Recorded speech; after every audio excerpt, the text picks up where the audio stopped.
नमस्कार दोस्तों and welcome back to my channel जहां आपको मिलता है सिर्फ और सिर्फ एंटरटेनमेंट। और आज मैं लाया हूं X-Men days of future past doomsday series. ये सीरीज पे हम सारे एक्समैन को उनके पुराने अवतार में देखेंगे जो क्रकोआ के सीरीज के पहले के हैं। ये सीरीज उस टाइम पे बेस्ड है जब सब लोग म्यूटेंट से नफरत करते थे और मैग्नेटो विलन के रूप में जाना जाता था। और फिर आते हैं सेंटिनल्स पे जो हमेशा म्यूटेंट्स के जान के प्यासे रहते हैं। तो गाइस ऐसे ही ऑसम कंटेंट मैं लाते रहता हूँ। तो अगर आप मेरे चैनल पर नए हो तो वीडियो को लाइक कर देना और चैनल को सब्सक्राइब कर देना।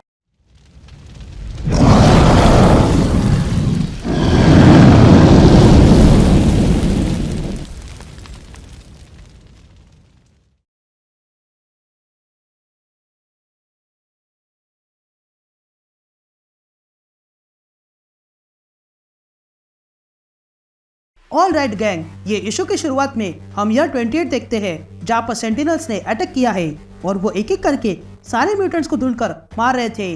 तभी बैंशी इन सेंटिनल से बचकर भाग रहा था, लेकिन तभी एक सेंटिनल बैंशी पर अटैक करता है और उसे जला डालता है, जिसके कारण बैंशी की वही मौत हो जाती है। तभी हमें कैथरीन प्राइड यानी कि शैडो कैट की आवाज सुनाई देती है जो कहती है कि ये कहानी है दुनिया के अंत की। मैं हूँ कैथरीन प्राइड रास्पुटिन और मैं म्यूटेंट हूँ जो मुझे इन सबों से अलग करता है, लेकिन आज म्यूटेंट होना सबसे बड़ा अपराध है। तभी हम देखते हैं कि सेंटिनल से बचते हुए स्कॉट समर्स यानी कि साइक्लॉप्स, वैरेन वर्थिंगटन 3 यानी कि एंजल, पीटर रास्पुटिन यानी कि कोलोसस और कैथरीन प्राइड यानी कि शैडो कैट बचकर भाग रहे थे।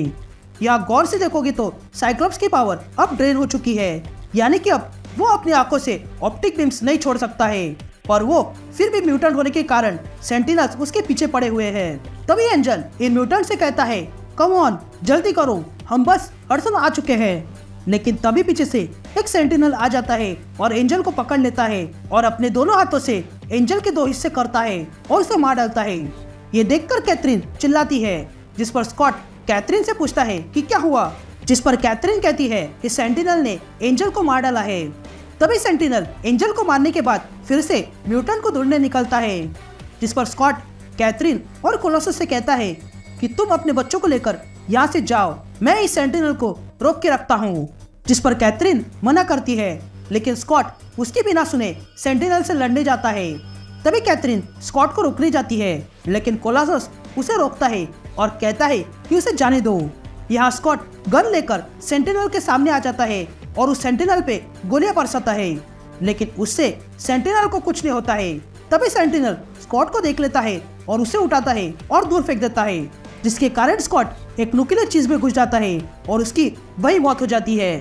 स्कॉट की मौत देखकर कैथरीन और कोलोसस के बच्चे चार्ल्स रास्पुटिन यानी कि स्प्राइट और जीन रास्पुटिन यानी कि गोलियथ ट्रिगर हो जाते हैं और तय करते हैं कि वे लोग जाके सेंटिनल को खत्म करेंगे, और वे लोग तुरंत सेंटिनल पे अटैक कर देते हैं। तब ये देखकर कैथरीन चिल्लाती है, लेकिन तब तक बहुत देर हो चुकी थी। तभी स्प्राइट अपनी पावर से सेंटिनल को जमीन में अटकाता है और गोलियथ अपनी पावर से सेंटिनल को मारने लगती है। यहाँ कोलोसस कैथरीन से कहता है कि मैं उन्हें लेकर आता हूँ।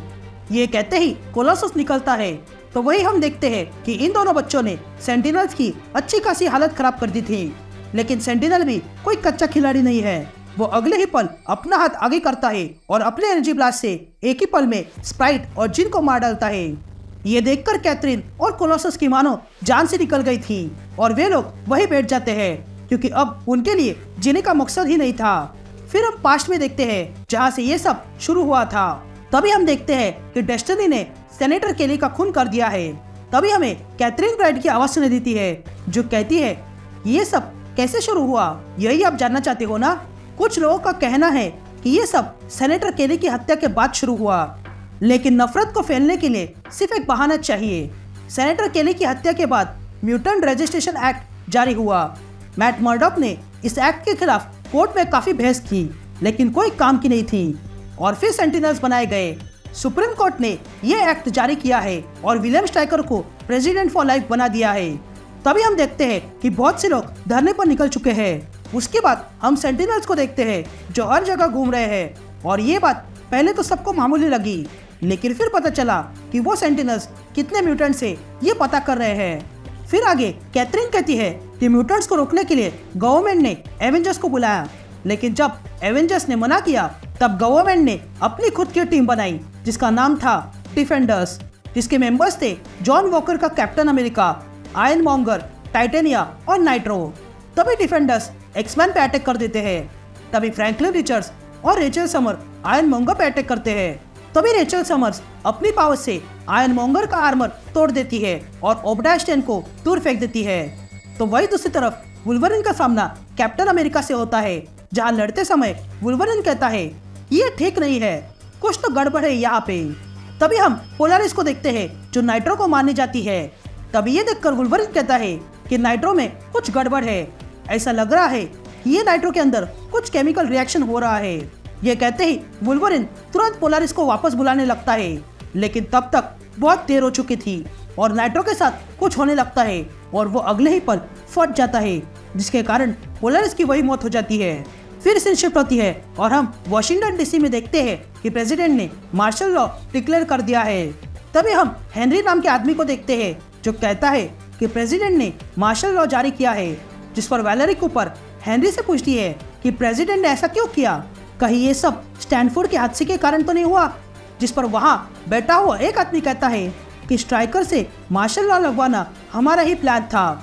और तब हम देखते हैं कि वो शख्स कोई और नहीं किंगपिन है। तभी वहाँ बैठा हुआ साइमन ट्रास्क किंगपिन से कहता है कि हाँ ये हमारा प्लान था, लेकिन इसका परिणाम कुछ और ही निकल रहा है। जिस पर वैलेरी कूपर ट्रास्क से पूछती है कि कैसा परिणाम, जिस पर ट्रास्क कहता है कि मैंने सेंटिनल्स बनाए थे और सेंटिनल्स का एक ही काम था जनता की रक्षा करना, लेकिन वो ये काम नहीं कर रहे हैं। मार्शल लॉ मतलब सिविल राइट सस्पेंशन है।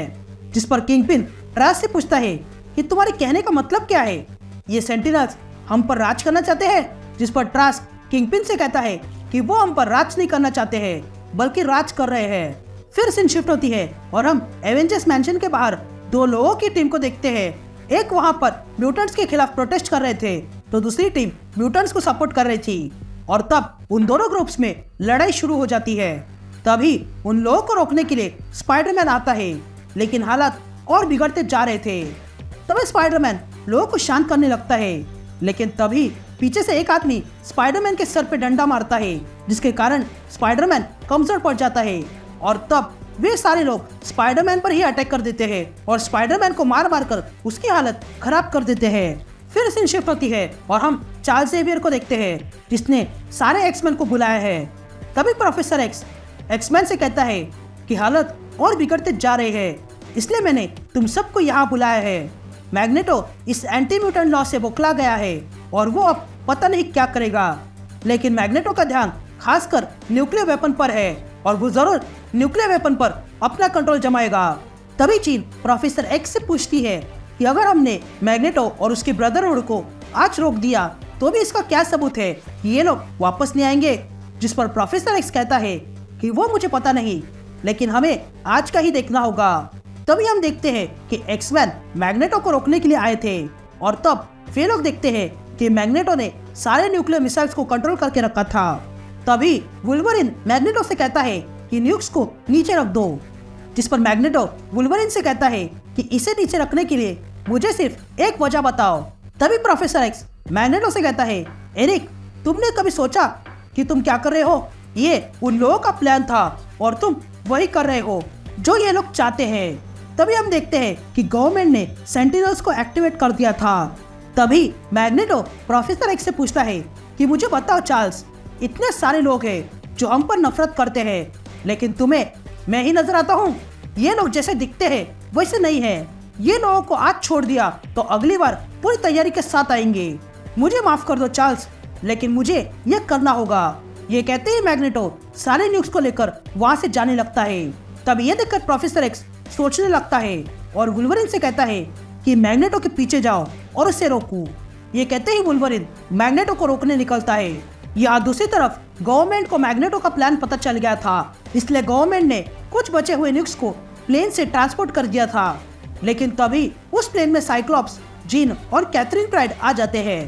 तभी वे तीनों देखते हैं कि प्लेन के अंदर पहले से ही जेसन वेनक्रेड यानी कि मास्टरमाइंड था।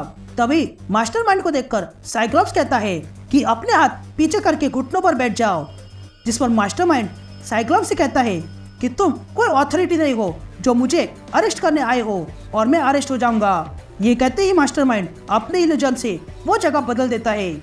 लेकिन तभी जिन अपनी पावर से मास्टरमाइंड को एक ही झटके में खत्म कर देती है।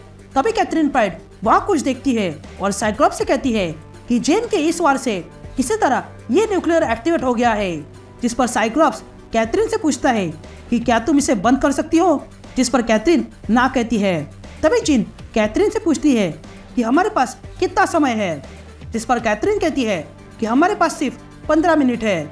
जिस पर जिन कैथरीन से कहती है कि साइक्लॉप्स को यहाँ से ले जाओ, मैं इस ब्लास्ट को रोकती हूँ। ये सुनते ही साइक्लॉप्स जिन को ऐसा करने से मना करता है। तभी जिन साइक्लॉप्स को समझाती है। तभी साइक्लॉप्स शांत हो जाता है। लेकिन तभी वो मिसाइल्स फट जाती है और उसकी चपेट में जिन आ जाती है और उसकी मौत हो जाती है। कैथरीन जैसे तैसे साइक्लॉप्स को बाहर निकालती है, लेकिन मिसाइल्स की जो रेडिएशंस थी वो साइक्लॉप्स की आंखों पे जा चुकी थी, जिसके कारण साइक्लॉप्स की आंखें निकालनी पड़ी। लेकिन जैसे तैसे वे दोनों बच गए और इसी के साथ ये इशू यही कंटिन्यू हो जाता है।